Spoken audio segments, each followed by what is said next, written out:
Alright guys, welcome back to Burning Rubber Garage. Today we're going to be working on the Nova. We did the road to the road. Shoot, it's been a while. Nova, I've just been doing little things on it. I haven't filmed a lot of it because they're just minor, but the other day I was out here. Let me set you guys right here. That's a pretty good angle. Ride height, 23.5. Not bad. It's not bad if this side matched. Ride height, a little over 24.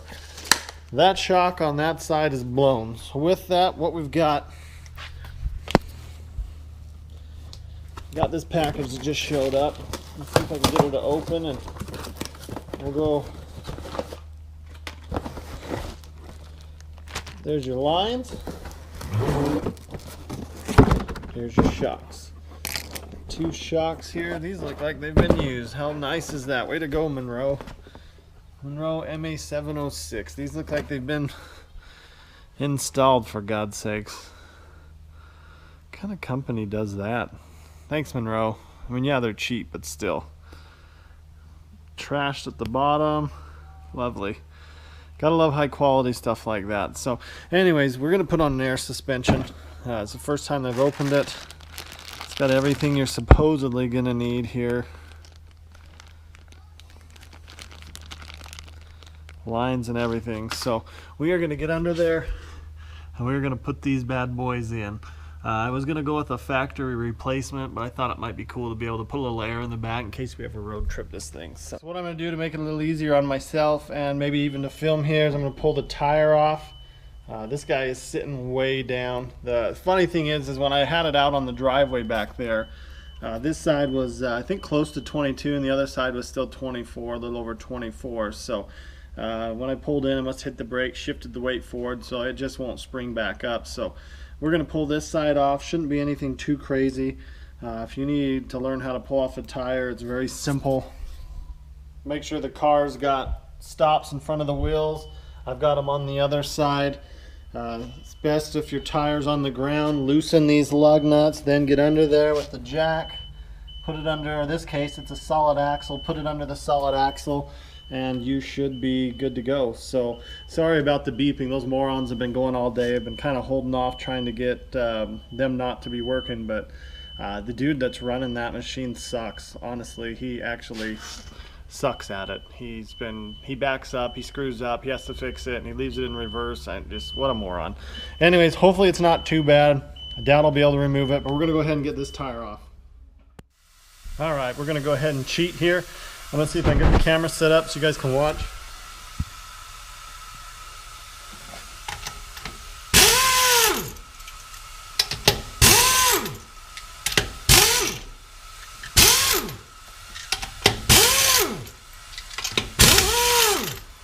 That's how you do it.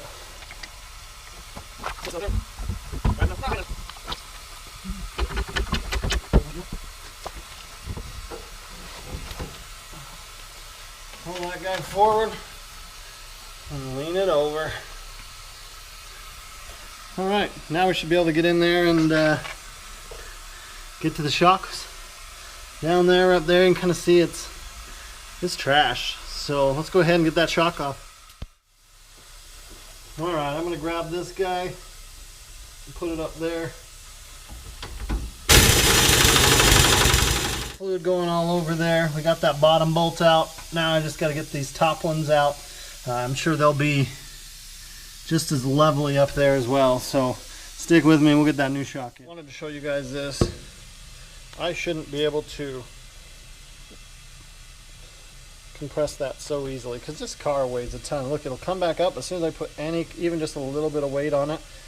It's done. So when I lift the car, it would go up. As soon as the weight caught, look, then you just kind of, so this shock is just done. It should rebound. I shouldn't even be able to push that, I don't think. Got the shock in. It was a huge pain in the ass, not gonna lie. But it seems to fit. It wanted me to run the airlines that way, but there's not a lot of room, as you can see. I'm going to run mine that way. We'll go past the pipes there, and we're going to cut them back, and they'll come over and they'll meet in the middle there. That said don't run them on the outside, but I don't see me running this car in the ice or snow. I'm not an idiot. Plus, it's not even registered yet. So one day maybe, but not for today. So for now, I'm just going to go ahead, get the other side going, and then I should be able to route lines, which will probably be another day. What you want to do is have the tire on the ground, crack these guys loose, helps if you go the right way. At least get them loose.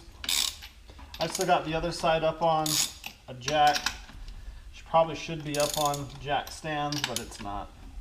Okay, so they're loose. This tire's still not going to come off. You want to leave them on there, but loosen so that when you get it up in the air, you can actually do it. Either that or push your parking brake, put it in gear. Sometimes that'll hold it. This is just easier on the car. So what I'm going to do now is get under there, put the jack under it, lift this side up to get the tire off the ground, pull it off, and then we'll start working on getting that shock off. If you guys have cars that are front wheel drive and you're working on the rear, park should work, or in gear. I've got blocks in the front because right now I'm going to have the whole back end up. My parking brake's in the rear, my drive's in the rear. So if I have it in gear and parking brake on and I'm up in the air, it still could roll. So always be thinking about your car rolling. So with that, let me get my jack and we'll put this side up and see how fast we can do this side. So what we've got going on here, as you can see, a lot of these jacks have little grooves. That one's a lot better jack. I like it. It has a bigger plate there to rest on. This one's small, but that one's already in use. So here we are over here. Make sure you get 2 of them on this side. That'll put 2 of them on that side and get them kind of centered there. And then you should just be able to up you go. If you have an impact gun, this is where that would really come in handy. Otherwise, you're going to sit here and be spinning all night. There's one. These are a 5-lug. They're nice wheels. They need to be polished, but they also need new tires, as you can see. Before this thing hits the road, we're going to need new tires. That's not safe. I don't know if the camera is going to pick those up. You see all the tire's just worn out from age. It's just got some nice cracks on it. So this shock over here is still good. It's just having air suspension on the whole back is what you need to do. If I was just going to put another shock on, I still probably would have replaced both of them. So I'm not putting the wheel on the other side till I'm done running lines because I'm going to need to get up and in there.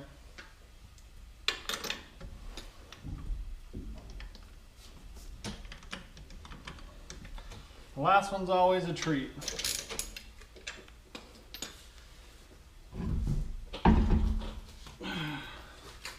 Let's roll this guy up and out of the way. So what we've got here, this can take a little bit of work. Make sure your wrench is going the way it needs to go, which is loosen it. I'm a little more worried about getting this shock off and out. Although the other one had a brake line on it. This one does, and I hit this with some WD-40 or the equivalent. It's a Walmart version. I like to save money, so I shop at Walmart.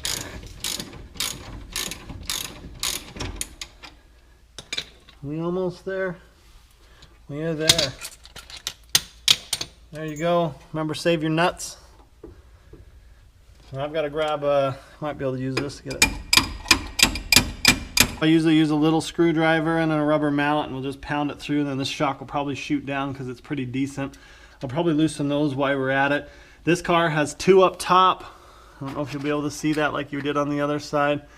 2 up top, and then it kind of comes down. It's at a little different angle than the other side. But then we're going to run our airline right down along there, just the same as the other one, to the back and out. It wanted us to run it forward, which over here would have been fine, but the other side, the shock was here, and I was hitting into this, and it would have been maybe an inch and a sharp bend, and it said do not do a sharp bend. So we're running over here as long as the fitment's good. We're going to run the airlines going back that way. Let me grab those shocks and show you guys the difference. Here's what was on there. This is it's a KY, I think it's KYB. It's a good shock. Here's what's going on. You can see, so when it airs up, it pops that out, slides it down. Max PSI says don't run them over 90 for a little bit, but you've got very similar, except for this one's going to be adjusted. Here's where your airline's going to go in. We'll get all that plumbed up another day. So now I've got the air let out of it. Should be easier for me to manipulate it, get it where I want to go. So let's go ahead and get that other one off. Probably hard to see this. As you can see here, you probably can't see it, so let me grab this light. There's your airline. It's going to be pointing back and out there. There's kind of the bag that fills up. Should be a really cool setup. I hope I don't regret it because this was kind of a pain to put in. We're going to try and put this in. I compress it all the way so it makes it a little easier for me. I'm going to try and put this guy in so you guys can see me actually put it in. One hand on the shock, put this through, and then kind of use what you can of your light. Try and get that started. Okay, I think it's started.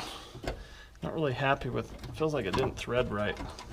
If you ever get that feeling that something's cross-threading, probably definitely a good idea to pull it out and try again. Nothing worse than stripping a thread up there because then you got a lot bigger problems on your hands.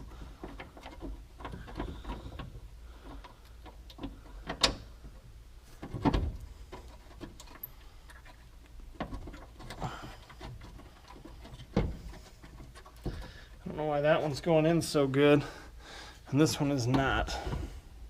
So let's get up there and see if we can get this guy to tighten.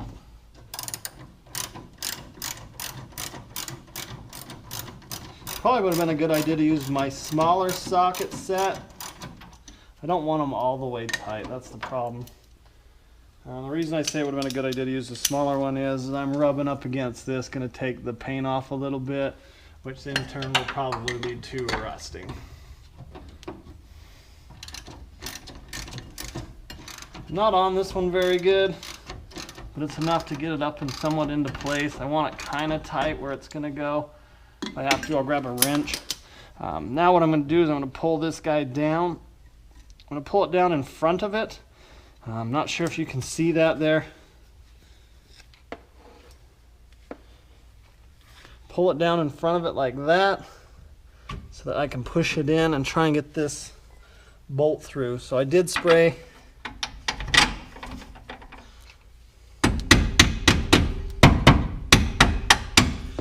I use a rubber mallet. I'm not hitting it very hard. You should be able to hit a lot of this car with a mallet and not hurt it.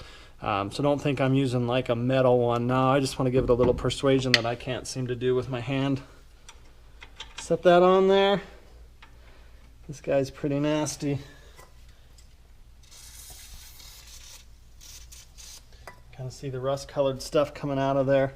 Let's go ahead and get this guy started. Once we get this tightened, we'll move on to up there and see what we can do. So, grab this guy. Cool thing about this is you can leave a lot of your tools set up. This one, see, it's set to loosen because it's going towards my left. I want to flick this. Now it's going towards my right to tighten. I use this breaker bar. I had it out.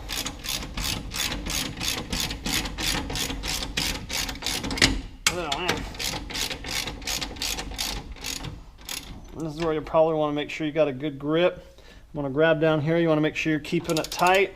Otherwise you can flick off and break your knuckles open. I gotta see if you come off just a little bit. You start cranking, you come off, and you'll go up God knows where and smash your fingers. We've all had the nice smash. I got a little cut from the other side right there. Nothing crazy. Those are tight. I'm going to tighten those up. Let's go ahead. There's your airline. Airline's going to head back that direction. And then they'll come back. They'll meet to the T-fitting in the middle. And then I'll show you when I get the airlines ready, the car going up and down and stuff like that.